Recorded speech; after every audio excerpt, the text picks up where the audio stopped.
Okay, so this is our question.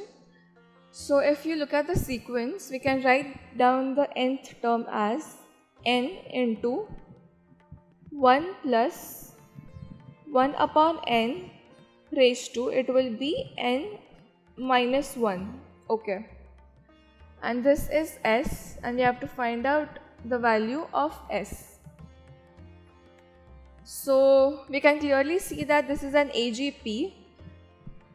These terms are 1, 2, 3, 4, so the common difference is 1, and the GP terms are, the common ratio will be 1 plus 1 upon n, because 1 plus 1 upon n is getting multiplied in every term, every consecutive term.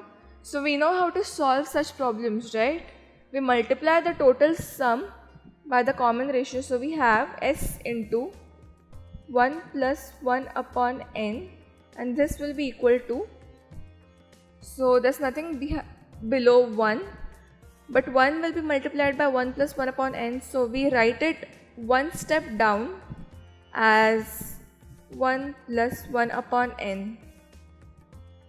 Then the next thing will be written another step down, so this will be 2 into 1 plus 1 upon n square, and then this will be written another step down, so it is 3 into 1 plus 1 upon n cube, and this will go on till we have the last term, which will be one step down again, so that is n into 1 plus 1 upon n raised to, it will be raised to n. Okay, so you have to take the difference of the whole thing now.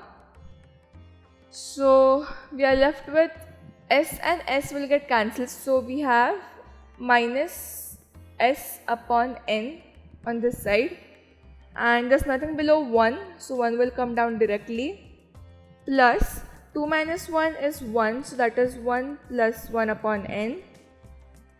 Next 3 minus 2 is 1, so it will be 1 plus 1 upon n the whole square.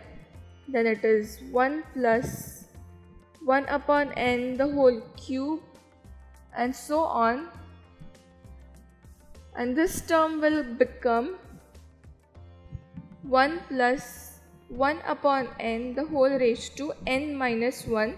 And finally we are left with the last term, that is n into 1 plus 1 upon n raised to n. Okay, so if you observe the first n minus 1, the first n terms, you will notice that all the terms they form a GP with a common ratio 1 plus 1 upon n, and this is like an extra term. We know the formula for sum of a GP, so that is the last term into the common ratio minus the first term upon common ratio minus 1. So the last term into the common ratio will be 1 plus 1 upon n. N minus 1 plus 1 will become n, minus the first term, so minus 1 upon, we have the common ratio minus 1, so 1 plus 1 upon n minus 1. So 1 and 1 will cancel out over here itself. So this whole thing is equal to this, and then we are left with the last term, that is n into 1 plus 1 upon n square. Okay, so this 1 upon n in the numerator, this will go in the denominator, and over here this will multiply with n, and this will become minus n. So if you notice this term and this term, over here it should be n, so both of them are equal, right? So they will cancel each other out, and we are left with only minus n. So we see that minus s upon n is equal to minus n, so s is equal to n square. Alright, so let's just check our answer one time. If n is equal to 1, then s will be equal to 1, and that's okay. If n is equal to 2, then s is 1 plus 2 into 1 plus 1 by 2. So 1 by 2, 1 plus 1 by 2 is 3 by 2. 2 and 2 will get cancelled and we are left with 1 plus 3. So that is 4. So that is 2 square. So yes, our answer is right.